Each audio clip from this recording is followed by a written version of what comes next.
Hi, Robert. Hi, John. Thanks for doing this. I appreciate it. I'm very happy to be on your great show. I love the title, by the way. Not another marketing podcast. I know. When I was thinking up a name for the podcast years and years and years ago, I searched for marketing podcast in Google, and I got to about page 20, and they were still coming. And I thought to myself, "Oh God, not another marketing podcast." So. Yeah, I guess that was before ChatGPT could help you brainstorm. Oh, yeah. There was no ChatGPT then at all. No. We're going to end up sounding like a HubSpot article, aren't we? It's like 10 top mistakes or something that everybody makes with their email marketing. We're gonna try and dig into that a little bit, aren't we? Yeah, and not sound too much like that HubSpot article. Hopefully. Hopefully not. I'll tell you what, let me give you 30 seconds. Tell everybody who you are, what you do, starting about now. Go for it. Okay. I'm Robert Brandl. I run a business called ToolTester. I'm the founder and CEO. And our main website is emailtooltester.com, where we talk all about email marketing. So if you're a beginner, you can find the best ways to get started with email marketing, how to set up your first newsletter, how to find a newsletter service. If you're more advanced, you can check out our deliverability reports, improve your deliverability, and make the most out of email automation.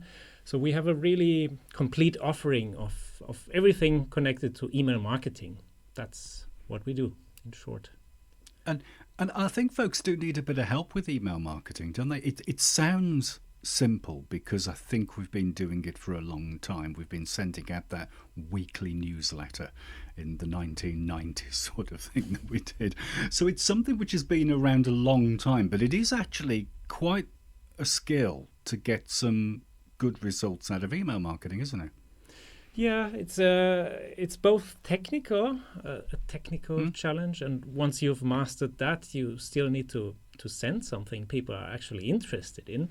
And yeah, all these things combined are not easy. I mean, it's perfectly doable if you have something interesting to tell your audience. But yeah, it takes a bit of skill to master it. So let's start off with open rates. Do you think that we focus too much on them? Apple did some stuff a couple of years ago, didn't they, where they open everything or something. They've made the open rate statistic not particularly very useful. But do you think people focus too much on the open rate? Do you think we should kind of ignore it or still look at it? What's the idea with it now? Yeah, they have always been a bit tricky, the open rates. I mean, the basic thing you need to know is that the open rate gets determined by a little tracking pixel that you download. So unless you download the images in your email, it won't be counted as an open. So that is the first important thing you need to know.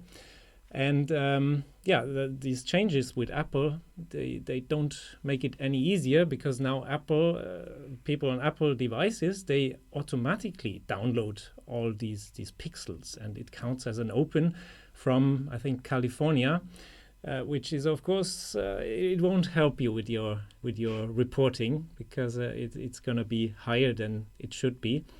I would say, probably it's a bit overrated, the open rate, but it can still be useful if you compare it to previous newsletters. I think it's a good instrument if you compare it to your other newsletters. But otherwise, the thing is also some newsletter tools you can click an email, so you have a click through, but the open is not necessarily counted, which is a bit weird. So you could have a 10% open rate and a 15% click rate, which doesn't make any sense, but that's the way it works. Yeah. And an open doesn't mean read, does it, at all? That's the other thing. Yeah. People can perfectly read your email normally without opening it, without downloading the tracking pixel. But they can also, just scroll past it without having read it. So, So if I'm getting it right, when we check our email in the morning, and we give our email like tenths of a second, don't we, before we delete it and get rid of it. It's kind of like, who's it from? What's it about?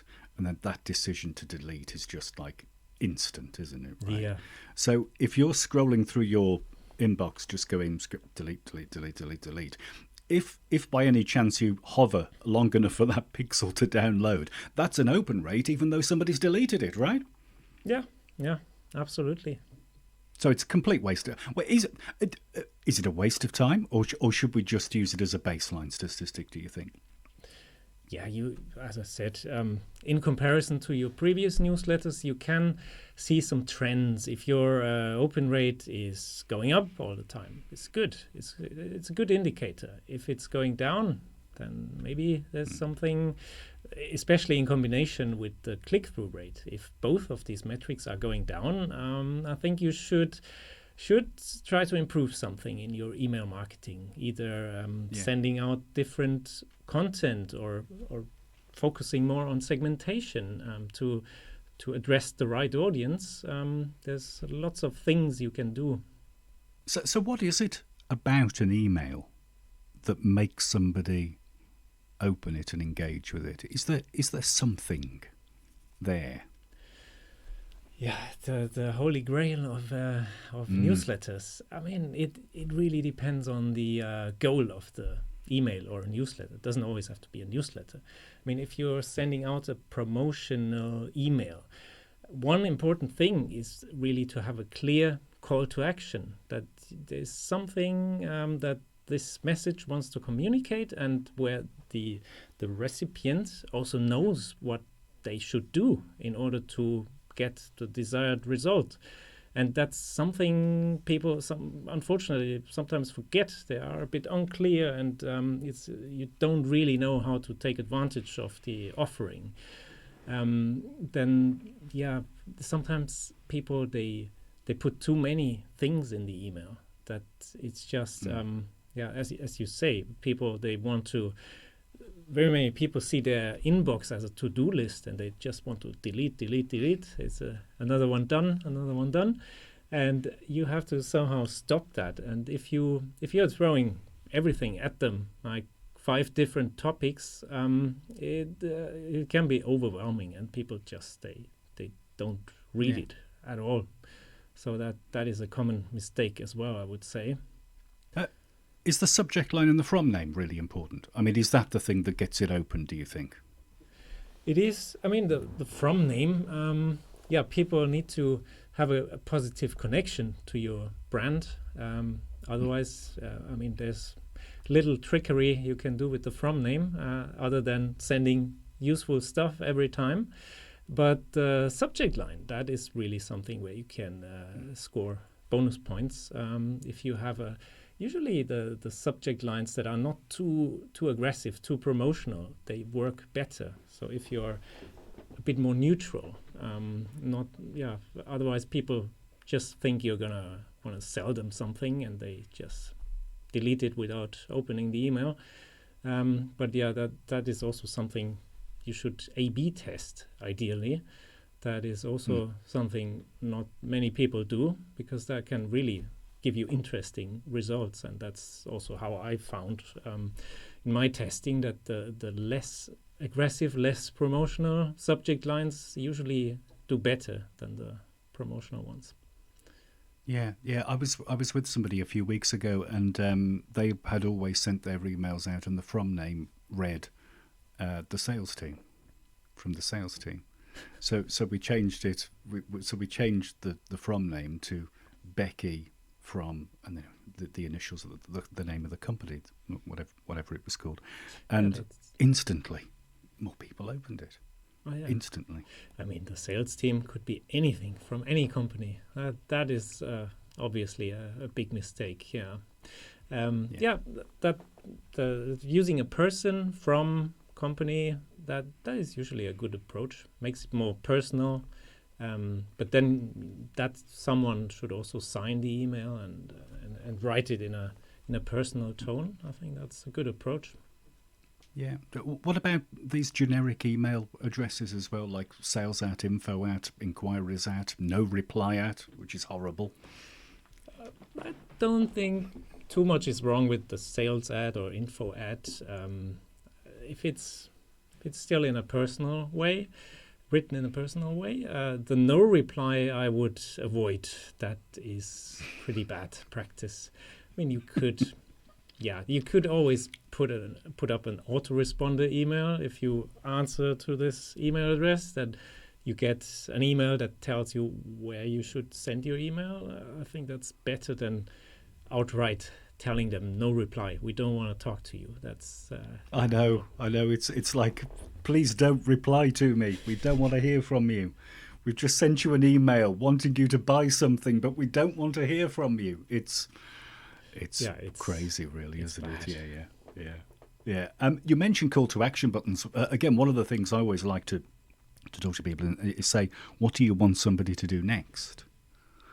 And I'm a little bit brutal. I don't know how brutal you are, but I say, if you can't think of anything that you want somebody to do next, then don't send it. Yeah. If you don't have anything interesting or useful to say, then it's better sometimes not to send something. I totally agree. Because when you read through an email, would you say you don't want the reading of the email to be the end of the journey, the end of the experience? Well, generally there should be something else. Like, if you're sending a tip, then you can link to a web page where you can, well, ideally, I mean, people generally like it if everything is in the email, that they don't have to click out somewhere else, but that's not always possible. I mean, you can only fit so many things into an email, and you can't use forms, and you can't, well, really use videos in emails. So sometimes you have to link, which is fine, but there should always be something, another action that comes after that. Yeah, well, buttons, links, does it matter? Do like big bright buttons work better than just a text link, or should we just be normal about it? They both generally work. The buttons certainly stand out more, and we use buttons, and I think there's nothing wrong about buttons. But if you want to have it a bit more low key, then just using a link is fine too.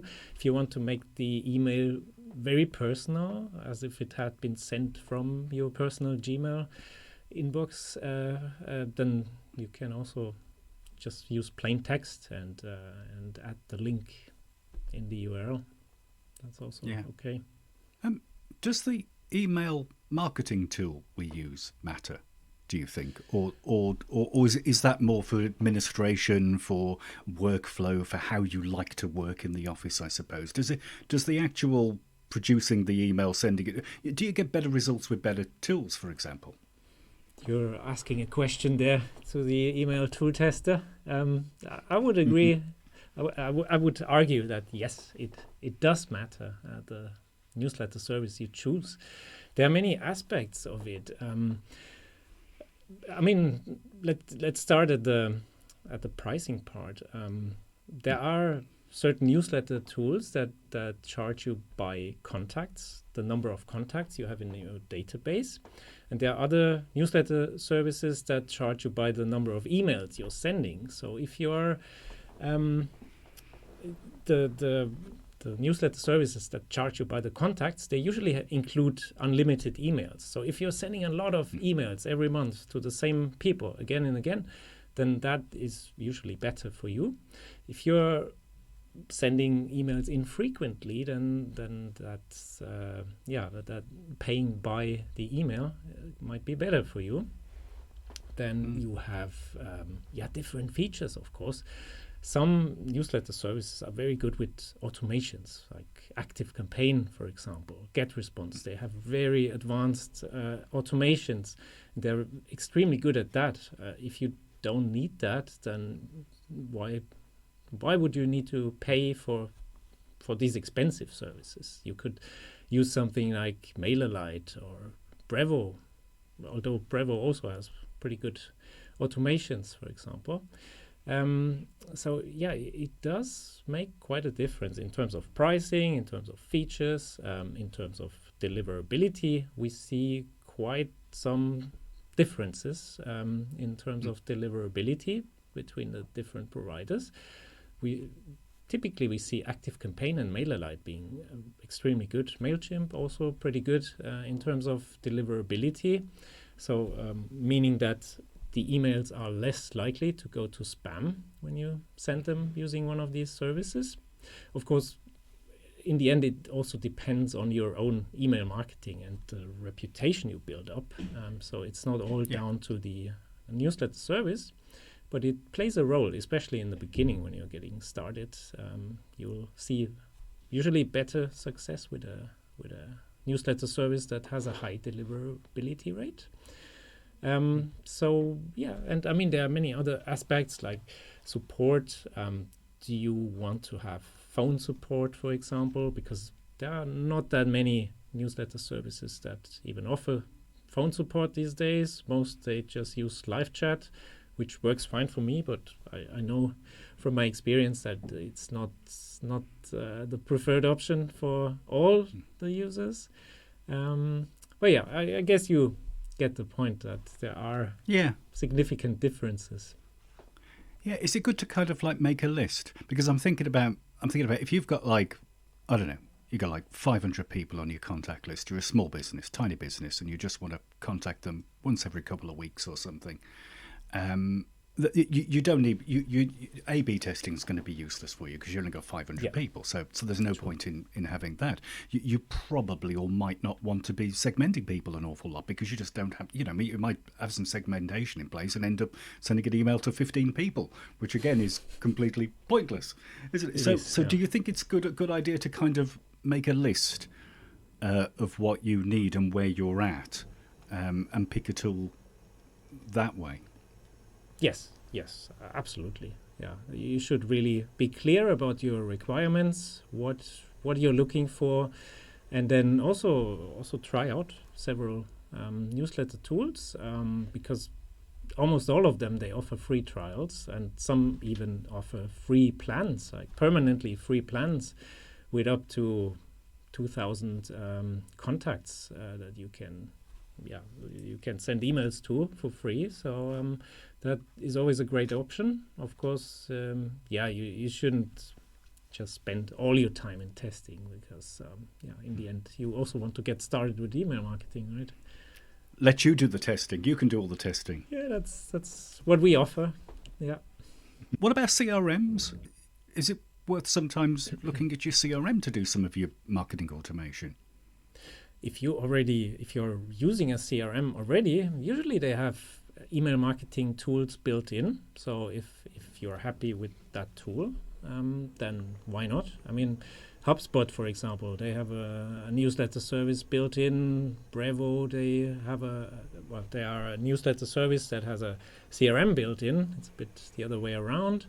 GetResponse, they all going in this direction that they also offer CRMs now. But if you are already using a CRM, by all means, try the newsletter service. It's not always the best newsletter service you can get, but yeah, if that is the case, you can usually plug in a different tool and use that in connection with your CRM. They usually integrate quite nicely these days. I was going to say we'll talk about the elephant in the room, but it's actually the monkey in the room, isn't it? The chimp in the room, MailChimp. MailChimp is kind of like, it's been around forever. I remember using it, I don't even know, it must have been mid-2000s or something. Yeah, same for me. And they've been bought by QuickBooks over the last few years, so they've gone a bit, Intuit, that's it, yeah. So they're a bit more corporate now, aren't they? I mean, people moan about MailChimp. People use MailChimp and have great results from it. I mean, I see that myself because I do a lot of training around MailChimp. So what's your opinion of it? I mean, is MailChimp overkill? Is it not powerful enough? Is it just right? Is it too expensive? I find it is a decent service. It can do almost everything you will ever want from a newsletter service, I would say. I think the automations, they could be improved. Also, the ones they are relatively expensive. If you want to run more complex automations, they do charge an arm and a leg for that. So it is fine. It's become quite complex in recent times because they've been adding so many features. It's always funny when these new contenders come, like MailChimp back in the days, and they offer the easy alternative, and then over time they just become also bloated and in the end difficult to use. It's true. Yeah. I always remember Google, because Google came along because of Yahoo and Alta Vista, which were these portal websites which had everything. Every square millimeter of the screen was full of information, wasn't it, on a Yahoo page? And Google came along and it was 10 links. And now you look at Google now and it's just full of just absolute junk. And I think you're right. MailChimp has become more complicated, hasn't it? Is it still the market leader, do you think? Is it still the number one? I'm not sure if there are clear statistics in terms of market leadership, but I think in the small business segment, they very well might be. Yeah, probably. Yeah. Yeah. What about the enterprise side? Does the enterprise side, do they tend to use different tools?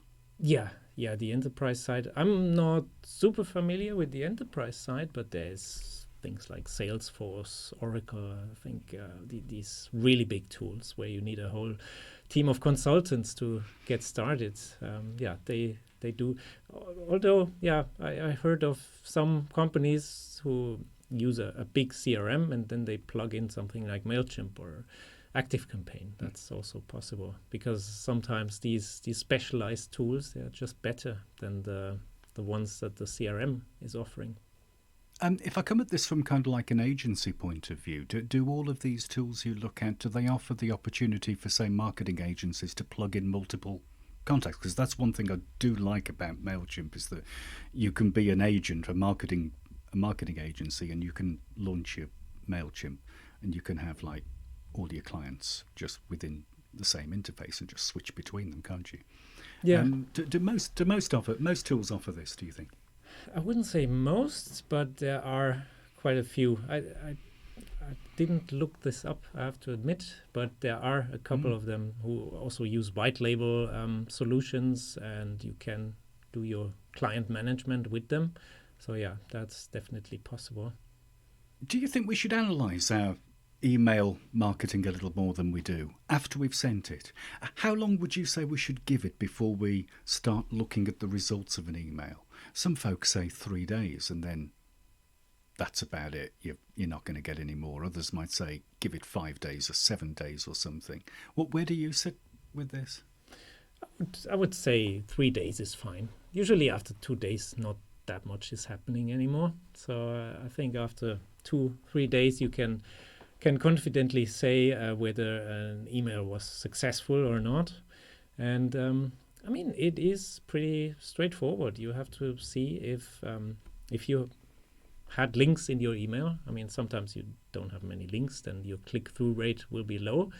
But if you have, if the ultimate action in your email is a click, then you have to look very, very carefully at your click-through rate. Also compare your open rate with previous newsletters. And then, make your judgments from that. What did people like? Was maybe the subject line not ideal? Can that be improved? And I'm always advocating also to find segments for specific purposes, for specific interests. Ideally, when people are signing up, you already ask them 1 or 2 questions that allow you afterwards to segment, and then your email marketing will be much more relevant. And you had this recent podcast episode where you talked about deliverability quite a bit.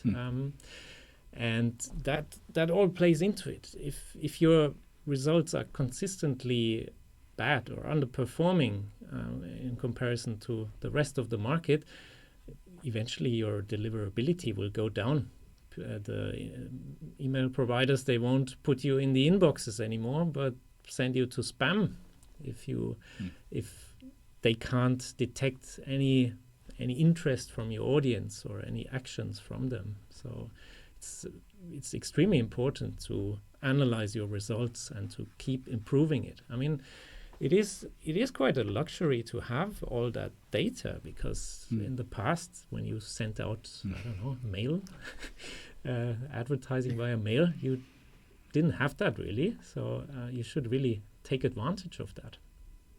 Yeah. You mentioned looking at things in relation to your industry. Are there any places we can find benchmark stats for different industries? Usually the email service providers like MailChimp, I think GetResponse does that. They publish benchmark stats, so you can look that up, should easily find that. And this way you can see what the average open rate in your industry is, and draw some conclusions from that. Yeah. Do you feel we make changes quick enough? We make the one thing I see a lot of is people doing the same thing over and over again all the time. So they'll send an email out, it'll be styled like this, the subject line styling, the voice and tone will always be the same, and it's kind of, we know it's not performing, we know it's not doing very well, but we're just going to do the same thing again next week. Do you see this? Do you think we should be a little bit more proactive about changing things and not scared of changing things? I mean, maybe it works for that company you were talking about, or for these companies. It wasn't. Probably not. They just have on their content plan, it's like once a month or maybe twice a month they have to send that newsletter, and it's like clockwork. They send it and send it and send it, but maybe they don't look at the stats so much. So I think you have to be creative, and you have to definitely check your results and improve your newsletters. And even if you, in your content plan, you have the 2 newsletters per month, and you find that you don't have enough to say one week, then maybe don't send the newsletter and wait until you have something interesting to say, because that is just it's not gonna do any good for your reputation. People, if you send too many irrelevant emails, people are gonna unsubscribe, or even worse, report you as spam, which is again bad for your deliverability. I could chat for ages and ages and ages about this, because I love talking about email marketing, because it's so important. I think it's in the whole world of kind of digital marketing. There are so many parts of digital marketing which are really hard, like pay-per-click advertising, for example, Facebook advertising. It's really hard. It's not easy. It might be easy to set. It's easy to waste money, right? But if you want to do it properly, it's really email marketing. Such simple little things of just communicating with your clients can be so beneficial, and they can be quick wins. You can generate sales and leads really quickly. Yeah, I think especially in a world where SEO traffic is not guaranteed anymore, I think that's becoming more and more clear that Google just they used to send us loads of traffic, but they kind of don't want that anymore. And I think for that reason it's so important to build your email list, so you can reach out to people again. They don't have to find you, they don't have to bookmark you or find you again through Google, but you can contact them via email, and then you can bring them back to your website, and you're creating all these touch points. And as we know, you're gonna need 6, 7, 8, 9 touch points with your clients until they buy something, and email is a very important touch point, because you can reactivate people again and again, which is much more difficult with SEO or ads. So that's why I think email is so powerful. Robert, give us your website address again, social media bits. Where can we find you?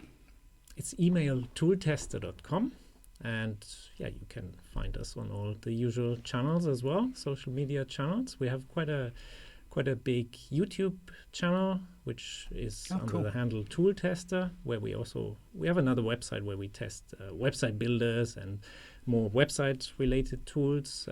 We put all that on this channel together with the email marketing reviews, and that's where you can find us, and me you can find on Twitter as well, under @RobertBrandl. Robert, I'll leave some links in the show notes. Folks can tap on those. Thanks ever so much for your time. Really appreciate it. Excellent, John. I appreciate being your guest.